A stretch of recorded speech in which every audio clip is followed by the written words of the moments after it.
Hello, everyone. Good evening. Whoa, whoa, whoa, whoa, whoa. Okay. I know it's like that weird moment we've been waiting too long, but good evening. Okay. Welcome to our opening night and our opening event to this 3-day symposium on anti-Black state violence across the Americas, power and struggle in Brazil and the U.S. Over the course of these 3 days, we are going to be in conversation with some of the most influential scholars, scholar activists, and organizers from Brazil and the United States, which is home to the 2 largest Black populations outside of the continent of Africa. This is a very powerful event, and we're all very happy to have you here.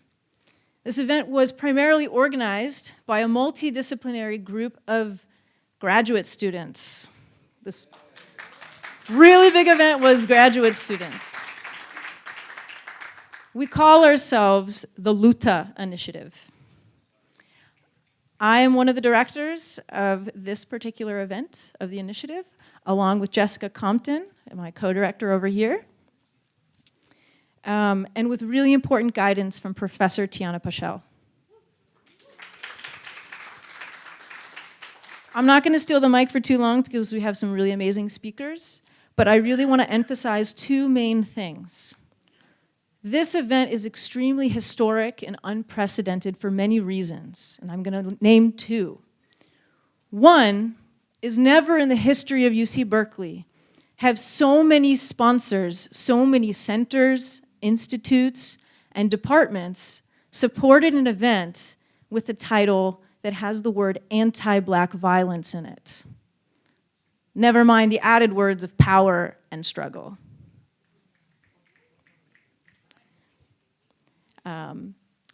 Secondly, never in the history of UC Berkeley have we had such sustained use of simultaneous interpretation for an event of this scale. Our graduate student team started organizing this thinking that it was pretty normal to have simultaneous interpretation. And over the course of the organizing, realized that it's extremely uncommon. In fact, most of the events require that presenters from other countries be English speakers. So this is an extremely important event, and hopefully one of the first of many, where we are pushing further boundaries at the university to no longer restrict conversations to the English-speaking world and the concepts that are translated through them. So, we've done a lot of work to get simultaneous interpretation happening, and so I have one more comment about this. Luta does not see simultaneous interpretation as a logistical component of this project. This is at the heart of what we're trying to think through. If we're actually going to have transnational dialogue and think cross-nationally through different experiences and identities, we need to have translation at the center, and that means wrestling and thinking together with our interpreters about what the best words are and what words are harmful and not, right? And that's a process that we are inviting our interpreters to be a part of. And so this is a really important push for us to think through all of the future events, to think together about transnationalism and what that truly means when we're wanting to think together about experiences and develop coalitions in the future. So that's my spiel. And now I'm going to be very pleased to introduce you to Professor Eula Taylor to give you some real welcoming remarks. Eula Taylor earned her doctorate in American history from UC Santa Barbara. She's a professor and department chair of the Department of African American Studies at UC Berkeley. She's the author of The Promise of Patriarchy, Women and the Nation of Islam, The Veiled Garvey, The Life and Times of Amy Jacques Garvey, co-author of Panther, A Pictorial History of the Black Panther Party and the Story Behind the Film, and co-editor of Black California Dreamin', The Crisis of California African American Communities. Her articles on African American women's history and feminist theory have appeared in the Journal of African American History, Journal of Women's History, Feminist Studies, Souls, and other academic journals and edited volumes. In 2013, She received the Distinguished Professor Teaching Award for the University of California, Berkeley. Only 5% of the academic Senate faculty received this honor, and she is the second African-American woman in the history of the university to receive this award. Thank you, Professor Taylor, for your remarks.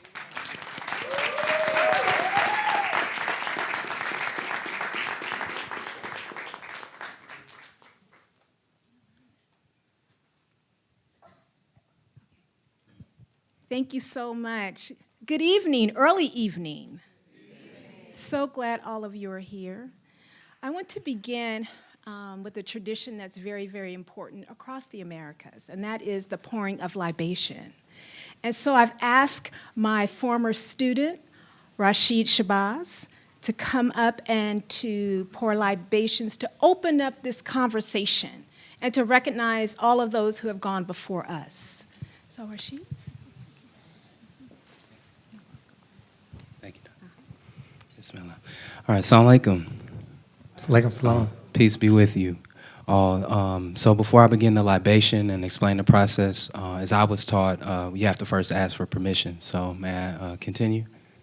All right, thank you. So this libation is a practice that I grew up seeing, but I didn't understand in my community. Because people, after the death of a loved one, we would take intoxicating beverage and pour it out on the concrete, pour it out on the street. And I later came to learn that this was something that was called libation, and it was something to honor our ancestors. It's a practice to bring them here in the space, to honor them, and to really utilize the energy and the force and the power that they've used to bring us here at this point in this struggle. And so as I continue, in my tradition, we start giving thanks to the Creator. And this Creator may be known by many names. In mine, we say Allah. Some people say Elohim. Some people may say Yemaya or attributes like Shango. And so in the name of the higher power, by whichever name, we call it, we pour the libation and say Ashe. Okay. Now, Ashe is a word that means so it is. And so may the words have power. And we pour the water because it is something which our planet is primarily made of, our bodies are primarily made of, and this water can vibrate with those words, that energy and that intention. And so moving on from the Creator, we will often do it in the 4 directions to give thanks to the ancestors that came from those different directions, and in particularly being here on the Ohlone people's land, we recognize the 4 directions. So I'll start with the east, and we'll pour it and say Ashe. And we'll go to the south, just a little bit, Ashe. And to the north, Ashe. And here in Berkeley in the west, Ashe. And going back to the first human beings, and I'm not going to get into the whole thing about Cro-Magnons and all of that, but thinking about what some people will call the Adam or Adamite people, and some people think about Lucy, or what some people call, or who some people call Dinknesh. Whatever the names, your understanding of our first human beings, likely all of our common ancestors, pour this and say Ashe. Ashe. And I want to be more specific to folks in the African diaspora, because we're talking about state violence against black folks in the Americas. Thinking of the Africans who had to experience what they say in Swahili, the Maafa, or the Black Holocaust. And so for those who were stolen, stripped, and taken from their land and forcibly brought here and did not survive the Middle Passage, those that did not make it here, pour this and say Ashe. Ashe. Ashe. And for those who did survive, who made it here, regardless of where the boat dropped you off, whether it was in Bahia or whether it was in South Carolina or Virginia, wherever the boat dropped you off, we came here, we survived plantations and Jim Crow. We survived through in other places like the Great Dismal Swamp and maroon communities and quilombos and fighting this violence. For those that survived and attempted to thrive, we pour this and say Ashe. Ashe. And so to not take too much time, just want to give you all a quick moment to say the name of an ancestor you would like to bring here in this space today. And I'll start by saying Barbara Christian. Ashe. Ashe.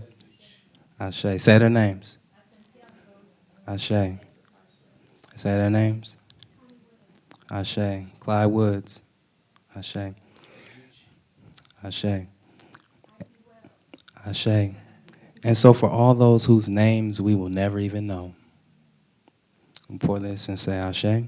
Ashe. And just lastly, in the hopes that our descendants will remember us. So years from now, that they will remember our names and want us to be present with them. Pour this 3 times and say Ashe. Ashe. Ashe. Ashe. Ashe. And so it is. Thank you. Thank you. Thank you so much, Rashid. You know, I have to tell you, I so wanted to begin my opening remarks with a libation, and I said to Shanika, who I was walking down here with, I said, I'm going to bring my plant. I said, because it's going to be somebody in this room who knows how to open up this conversation and bring all the people who can't be with us, their spirit in this room with us this evening. Again, my name is Eula Taylor, and I have the distinct honor to welcome all of you to what promises to be an unprecedented symposium that focuses on anti-Black state violence. As the chair of the Department of African American Studies, my colleagues and I are constantly thinking about and reflecting upon this critical social and political moment in the world, and how violence and all forms of repression against marginalized communities has pinned so many of us against a wall. This symposium, Anti-Black State Violence Across the Americas, Power and Struggle in Brazil and the U.S., gives us an opportunity to think beyond our particular enclave, cohort, comrades, in an effort to advance scholarship and concrete action related to all forms of violence. Each day has a guiding theme: America's faces, America's roots, America's futures. And what I loved is that the organizers created 3 different posters. You know, and so if you saw the 3 different posters, you might have been thinking, is this all one symposium? It is, and this is what makes it so cutting edge and so powerful and so on the edge of possibilities. Each day, America's faces, America's roots, America's futures. This evening engages America's faces, which opens up an important conceptual mission of the symposium: Black and brown social political experiences as the site of human possibilities, power, and action. America's faces will serve as a springboard for cross-national dialogues about anti-Black state violence across the Americas. All of the varied experiences and identities of Blackness will be explored, as well as how different geographical locations require different forms of scholarships and different forms of transnational coalitions. The reason that we are gathered here, as well as tomorrow and as well as Saturday, is because of a group of dynamic graduate students here at UC Berkeley. They come from a variety of departments: African American Studies, Anthropology, Education, Geography, Spanish and Portuguese, and Sociology. And they have brought together all of their eclectic experiences to forge Luta. It's hard to believe that this is the first collective project of Luta. So clearly they are a powerful, dynamic collective dedicated to critical thinking and action.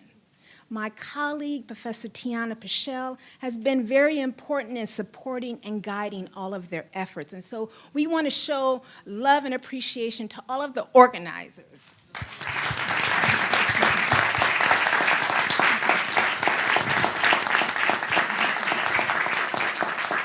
Now, one always has to conclude opening remarks by acknowledging all of the sponsors of the event. I want to thank all of the sponsors of the event. They're listed on just about everything. So you can take another look at your handout, you could take another look at one of the 3 posters, and you can recognize all of the forces that have brought us here this evening. Now I want to turn the mic over to our keynote speaker, my colleague, Professor John Powell. Professor Powell is an internationally recognized expert in the areas of civil rights and civil liberties, and a wide range of issues including race, structural racism, ethnicity, housing, poverty, and democracy. In addition to being a professor of law and a professor of African American Studies and Ethnic Studies here at UC Berkeley, Professor Powell holds the Robert D. Haas Chancellor Chair in Equity and Inclusion. He is also the executive director of the Haas Institute for Fair and Inclusive Society, which supports research to generate specific prescriptions for changes in policy and practices that address disparities related to race, ethnicity, gender, sexual orientation, disability, and social economics in California and nationwide. He has written extensively on a number of issues, including structural racism, racial justice, concentrated poverty, and urban sprawl, voting rights, affirmative action in the United States, and the need of citizens in a democratic society to understand their power.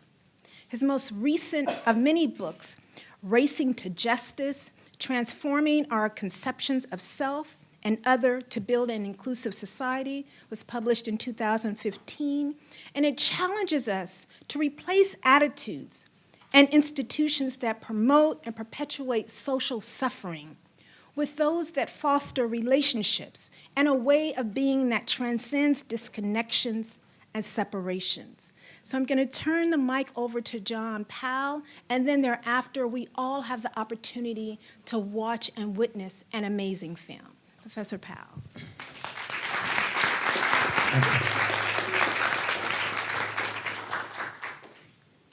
Good evening. I think I may have too many mics.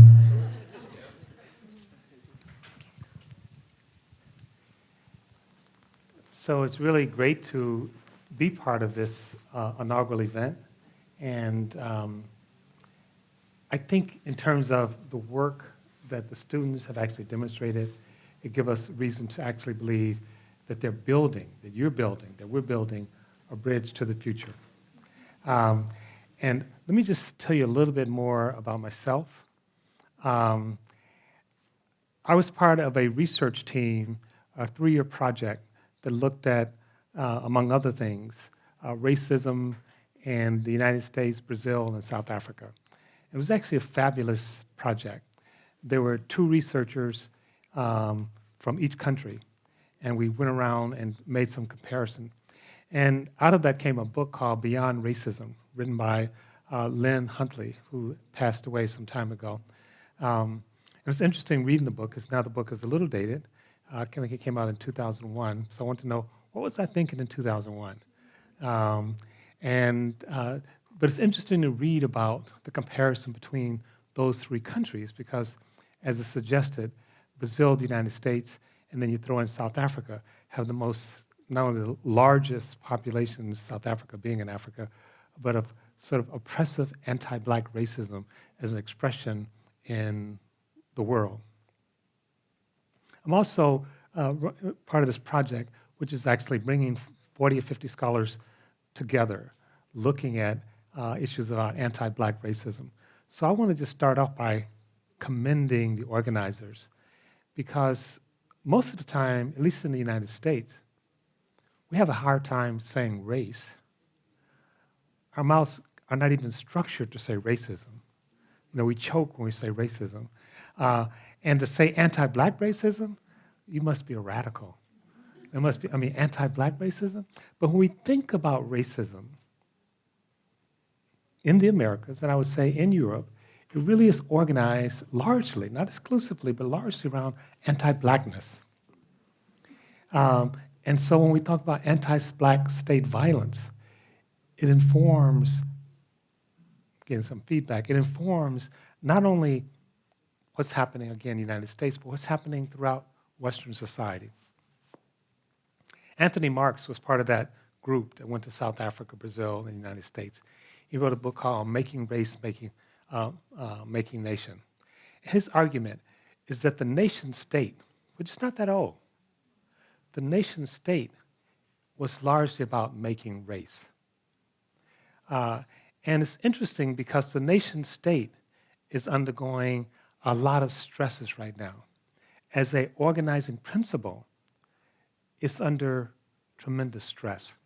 And part of that stress is because the nation state, again, not just the United States, not just Brazil, but England, Germany, Australia, we could even throw in India. The nation state is actually trying to come to terms with how it makes people, how it makes race, who is the we, who belongs. And the deep relationship between racial identity and racial belonging and the nation state is actually being called into question. And so what you're seeing in terms of the expression that comes from Trump, that comes from Moda, that comes from the BRICS, that comes all over the world, is this notion that the we in the nation state, the people in the nation state, needs to be a narrow, monolithic we. And so you see a resurgence of people-making. When I'm suggesting it, that states have been very closely tied to people-making. And the people-making, as conceived in South Africa, as conceived in the United States, as conceived in Brazil, the people that were being made were largely white. And so whiteness was about who can belong to the nation state. In the United States, this took expression, right, in terms of not only the Civil War, but one of the most famous cases in the United States, Dred Scott, when the U.S. Supreme Court said blacks could never be part of the political community. We can't imagine blacks being part of the political community.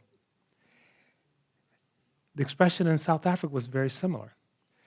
And the two biggest wars in South Africa and the United States was fought around the question as to who could belong. Now, a lot of people thought Brazil was the exception because Brazil did not have the same kind of inter-white fight as you had in South Africa and the United States. And Brazil never imposed legalized segregation. And in fact, Brazil suggested a notion of racial democracy. And instead of having the hard binary that the United States had and the one-drop rule, Brazil had multiracialism and many different categories. And in my chapter, Beyond Racism, I said Brazil represented not racial democracy as it claimed, but a pigmentocracy, where it rated people not on one drop of blood, but on your skin color. And so the lighter you became, the higher you moved up into the social hierarchy. Now, there are other ways to move up there, not just skin color, also socioeconomic status. But this has turned out not to be a racial democracy, but a new form of exclusion. And so you still have the hierarchy with just greater gradations. And you had migration. So that literally when we went to Brazil and talked to people who were darker skinned people and talked to them about racial discrimination against blacks, we had people saying things like, and some of these people were very prominent, some were athletes, some of them were movie stars, some of them were in politics, and they would say, well, I could believe there's anti-black racism in Brazil because when I used to be black, but I'm no longer black. And they weren't just being facetious. They were saying that as they say, money whitens. So the more money you had, the whiter you became, the social role shifted. which made issues of black solidarity more difficult.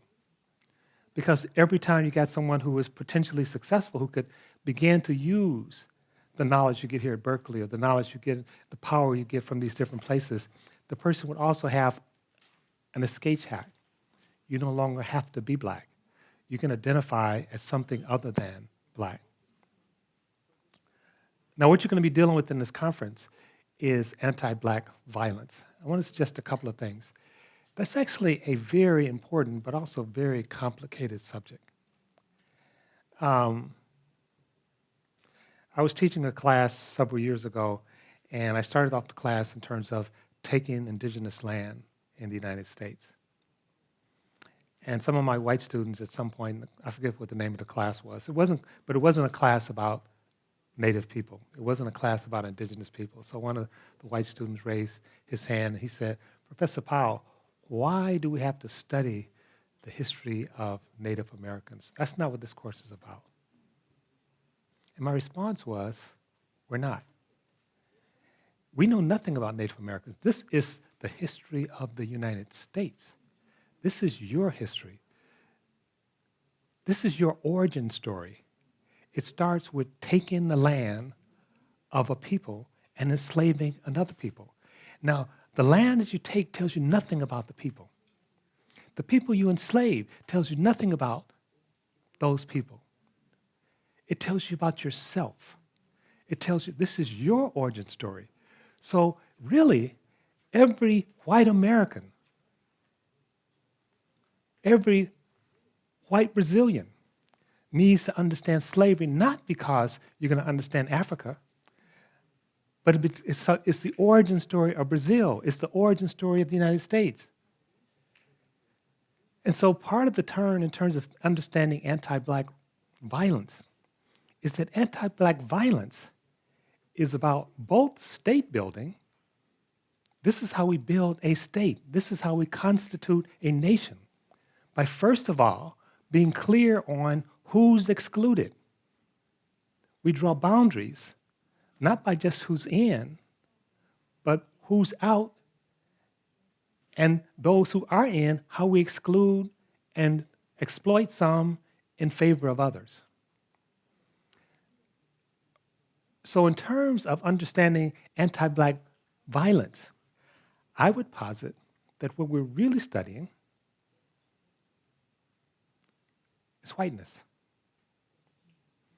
We're really studying the construction of whiteness. Whiteness is about anti-blackness. And sometimes things are more explicit than others. So if you look at early Virginia texts, Virginia is maybe the most important colony in the United States in terms of slavery, and most of the early presidents from Jefferson on all came from Virginia. And we're getting ready to acknowledge the 400th anniversary of slaves coming to the United States. And despite what the governor of Virginia said, they were not indentured servants, they were slaves.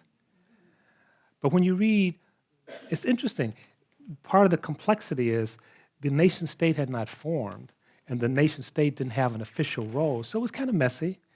So in that sense, you could give the governor a little slack. It's like the state had not really formed yet. It was in the process of forming. But that's the point, that the process of nation building was also the process of black making. Blackness as a social identity had not been constructed. It was in the process of being constructed. And if blackness as a social identity had not been constructed, it meant whiteness as a social identity had not been constructed. So the indigenous Europeans who came over, they were not white. Whiteness was being constructed. And that construction took a long time. It was nothing natural about that construction. And eventually what Virginia said, literally, is that whiteness is not blackness. One of the early definitions of, so who's white? It means you're not black. That's what it means. Whiteness was derivative and reactive to whiteness, to blackness. And it still is. And so really what we're studying when we study anti-black violence, anti-state violence, we're studying whiteness. the construction of whiteness. And the hard edge, I believe, in terms of getting to a new place where this violence is not so dominant, means a reconstruction of whiteness. A reconstruction of whiteness. And I always hasten this when I say this because it sounds harsh. And it is harsh. But we're not talking about people who are phenotypically light-skinned.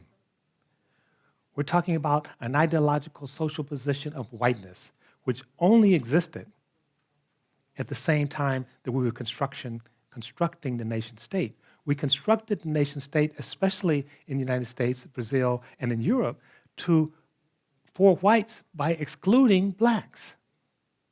And what we're seeing now, at this moment in the United States, in Brazil, in England, in much of the world, is whites basically claiming a disruption because these immigrants who are not white, and we could say the colonialists in Europe and the United States, blacks and Latinos are claiming to be part of the we. So we've never had a healthy expression of society where blacks and whites were in concert with each other. Not because of blackness, but because of whiteness. And it's not clear to me that whiteness can coexist in a democracy with blackness. And I don't mean that in people who are phenotypically white and people who are phenotypically black. I mean the ideology of whiteness cannot necessarily coexist with blackness. Now think about this. So we have slavery, and then slavery ends, or at least it changes, because we move very quickly in the United States to sharecropping. And we have new mechanisms to contain the apparently free blacks. And as someone said, even though the North won the Civil War in the United States,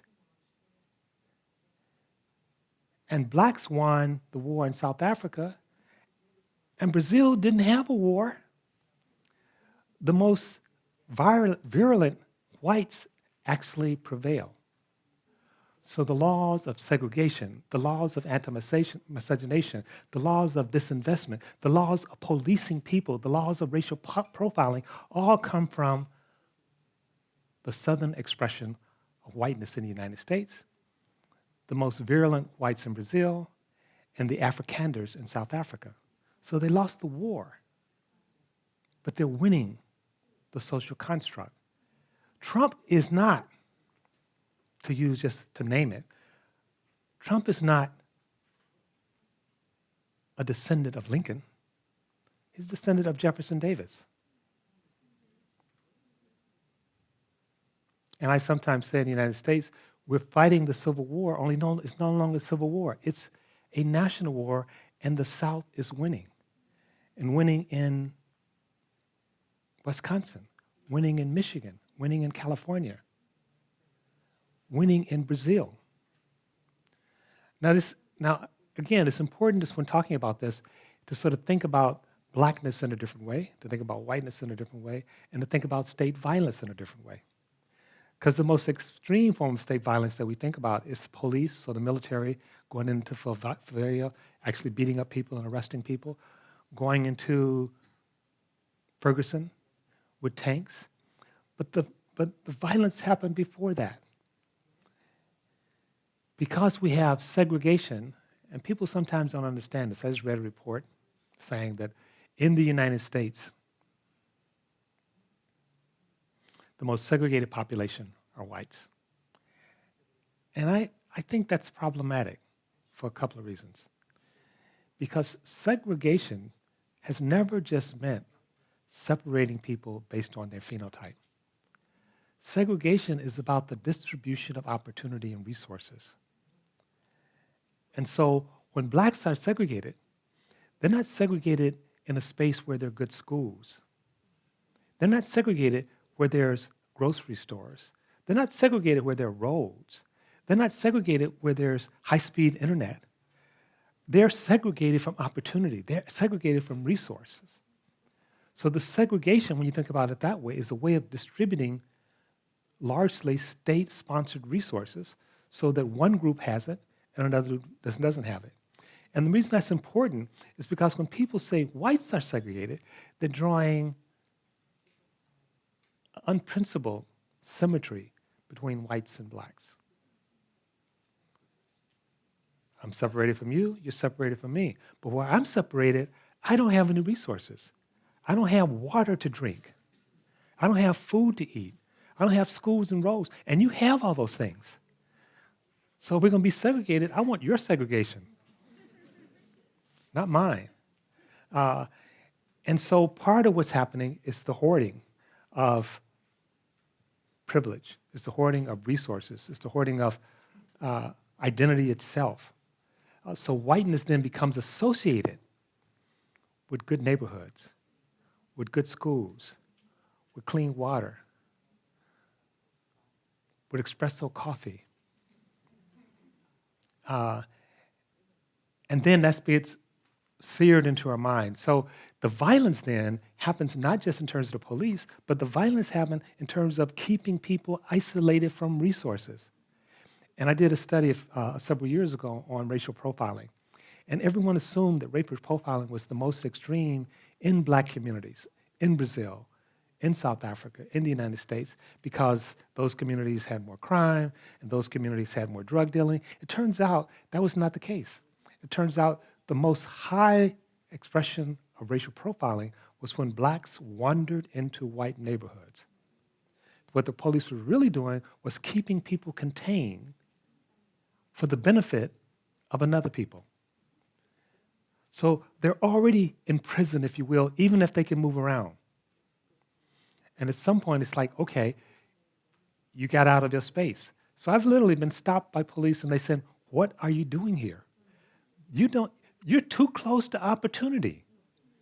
How'd you get so close to opportunity? What happened? This is a white space." And I know I worked on the affirmative action in South Africa and Brazil, and some of what I worked on 20 years ago was eventually adopted. Not necessarily like I suggested it. That's fine. But there's now this thing about, well, those people don't really belong in schools, and this is a quota system, and now they're really black, and so there's this attack on affirmative action. And it's another way of saying when black people show up in halls of knowledge, in sites of power, their presence is being questioned. And when whites show up, there's an assumption that they belong there. This is a natural place for whites to be. And then there's a whole narrative around they earned it. They studied hard, they did well on test scores, they earned it. And I sometimes jokingly say, they don't realize, they think they deserve it, they don't realize they just happen to be the white person at the white place at the white time.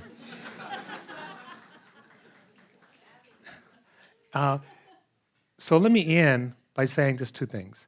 This is a global phenomenon. There are different expressions and different histories, and we can learn from each other. But it's not unique. There's something globally happening. And we need to actually bring into the discussion the notion of whiteness and challenge that, because that is where, at the intersection of whiteness and blackness, that's where the violence happened. That's where and I don't mean, again, people who are phenotypically white. If you look at the young man who was killed by the police in Baltimore, some people get confused and say, well, 3 of the 5 police were police of color. So it couldn't be racism. So it's not that just people who are phenotypically white can be engaged in a white ideology and white oppression.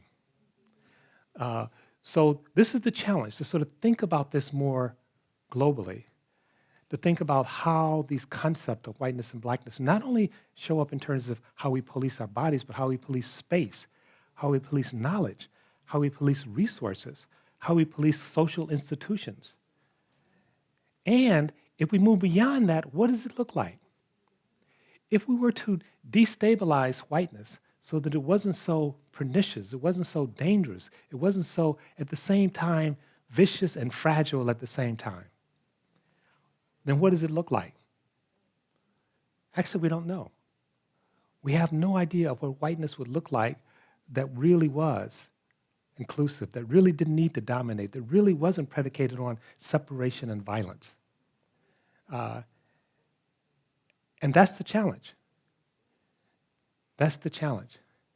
And there's a beautiful quote, and I'll give it to you. It's by Malcolm X, and he says, "We need to go to a space where no people dominate, not one or the other." And he said, for people, we need to go to a space where people care about each other's freedom. He said, when we do that, it will not be based on race. So again, I think what you're doing is really important. You're part of something that is global. You're part of something that's very serious, because if we don't get this right, I don't believe we survive as a people. To sort of think about, not just historically, but this bridge to the future. So what does it look like if we get beyond anti-black violence? What if we get beyond whiteness? What if we get beyond a notion where any group, racially or otherwise, need to dominate? And the distribution of resources are fairly, justly distributed among people. That's the challenge, and I'm concerned, but I'm not worried. I'm not worried because you're here, and because you're embracing these questions, and because we can get to, and we have to get to, a different and better future.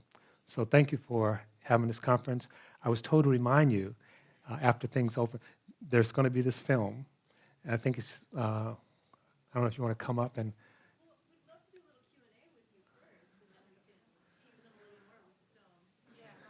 Can you hear me? Yeah, okay. All right, well, thank you, Professor Powell. Round of applause. Okay, so thank you, Professor Taylor. So we are gonna go, I'm hooked up, so that's for the audience. So we're gonna go ahead and do a little bit of a Q&A if you'd like. So I'm gonna go ahead and just start with a question, and then we're going to open it to the audience. But let's get this going a little bit. I felt like the audience most certainly agreed with lots of what you said. And the theme for this kickoff was sort of, what do we face, right? If we're really talking about anti-Black state violence, what is it that we have to face? That means both within us, but when we look at each other. So though many of us could agree with what you said, what do you do? How do you face a population of white people who don't know about themselves? What is involved in bringing consciousness to whiteness? How do we even begin to think about the what? Mm-hmm. It seems like many of us agree with perhaps the why, which you gave, rooted in history. What do we do? What are some of the do's? Sure. Great question.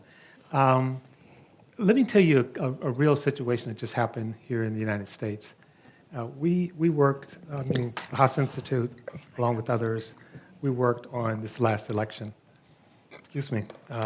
And we worked in several states. One of the states we worked in was Florida.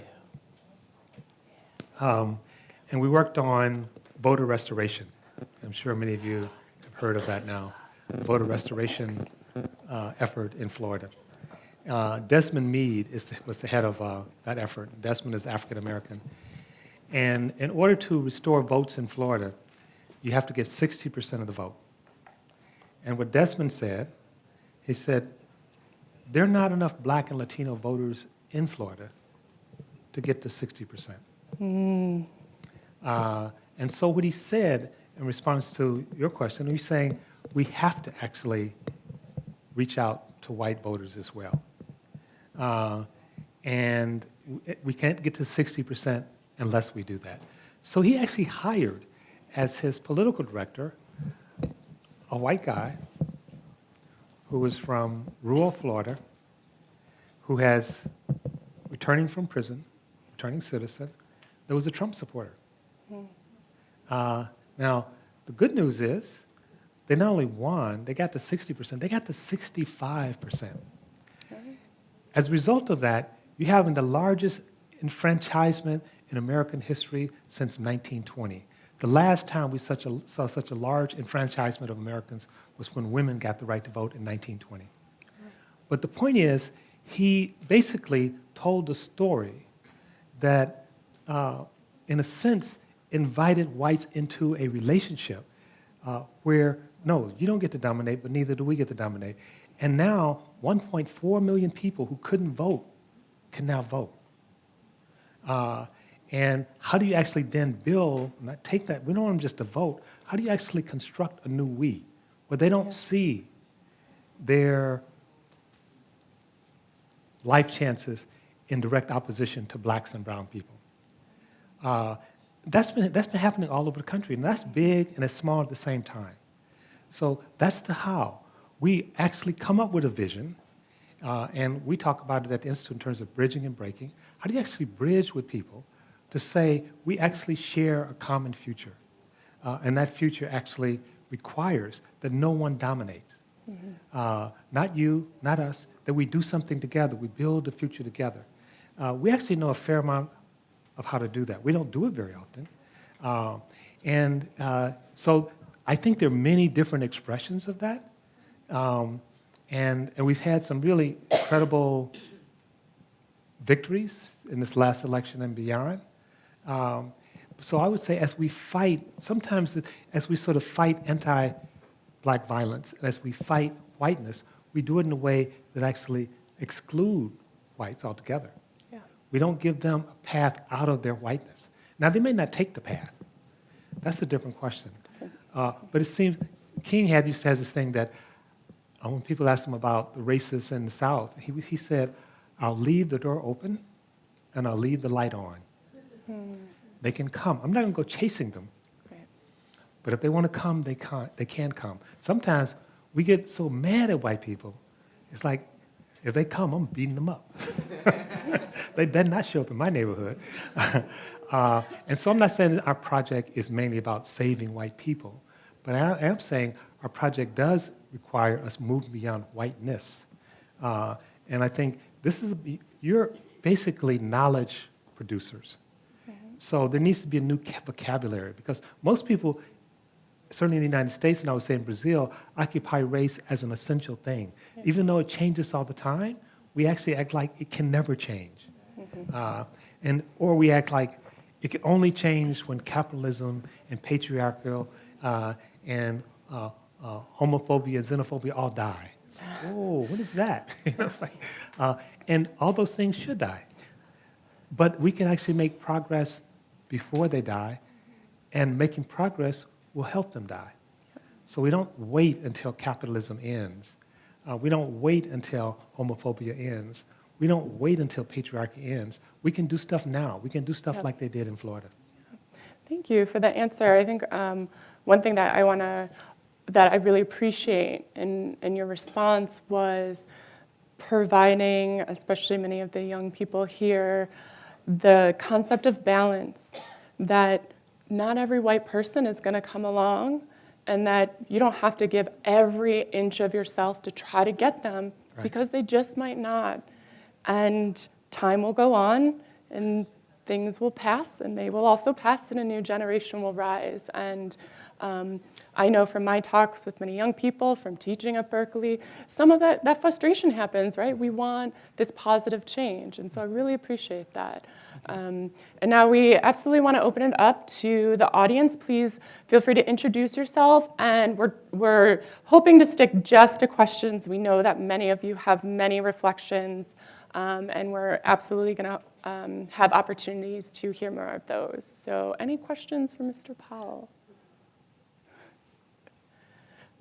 Why don't we start? We'll start up there and then go here. Okay, great. Yeah, right there in the white shirt. We'll bring you a microphone.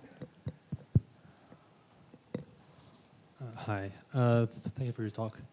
My name is Marwan. I'm from Egypt, like an African country with very pervasive anti-blackness in it.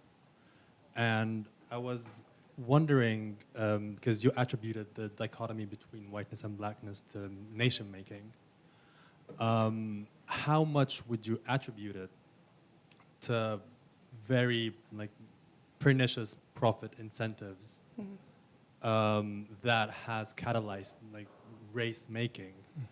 And because I would also say that a lot of this anti-blackness in Egypt was planted with through European imperialism in Egypt, which was motivated by these profit incentives and has definitely hurt a lot of black people in Egypt, especially the Nubians. So yeah, like the whole nation building and profit incentive. So if I understand your question, how much of it is related to profit making and in that sense you're getting to say capitalism? I would say it's very much related, but there's good news and bad news. So if you look at, there's a book called Against the Grain, and basically the person is writing about moving from hunter-gatherers to agricultural society. And he talks about how as we move to agricultural societies, the elites, not in a racialized way, but the elites wanted to figure out a way of how to control the crops that other people were growing. And the elites was fairly small, anywhere from 2 to 5% of people who moved to the city, and all of a sudden they're not growing anymore. So they have to tax people, they have to extract resources from them, and they're going to do that. An early expression of that was not specifically on race. So the fact that people will organize and extract things from each other, and more recently race has become a very powerful tool to do that, should not be surprising. And yes, one of the things that's important in what you're suggesting is that there's a book called Rules of Racialization by Steve Martinot. And his point is that whiteness was the middle stratum, that the elites in Europe did not consider themselves white. So when they constructed early construction of whites, that was the middle stratum, that was the workers. And they did it to actually do better extract, but also to manage the growing black population and to separate. And it didn't happen automatically. It didn't happen in a minute. It took a while for them to figure that stuff out. And so the middle stratum was given a role to police the non-whites. But the middle stratum were never the elites. And that's important because sometimes when we talk about race, we leave the elites out of the question. And so the elites was, yes, how do we make sure we have as much profit as possible? You think about the Civil War, whites in the North and whites in the South are fighting each other, and blacks get caught up in that, and they use it. So that's part of the dynamic. And in that way, capitalism or extraction of resources are very much part of it. But there's another part that's also the case. I still do a lot of work in South Africa. And South Africa is going through some hard times. And part of the elites in South Africa now are people who are phenotypically black. And it's actually confusing a lot of the activists in South Africa because they're used to fighting people who are phenotypically white. That's what anti-apartheid was about. But now they have black people or India. It's like, wait a minute, they're the same as we are. And I say, no, they're not.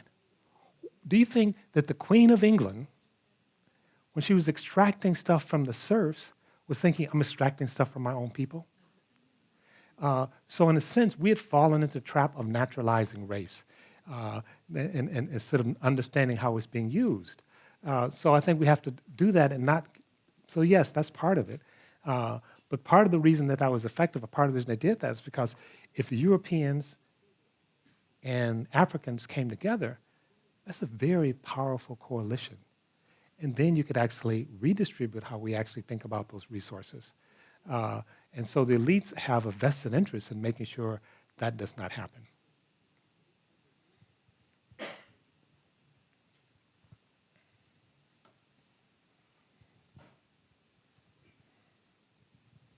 Peace, John. I wanted to actually just give a shout out, another libation, add in Nat Turner.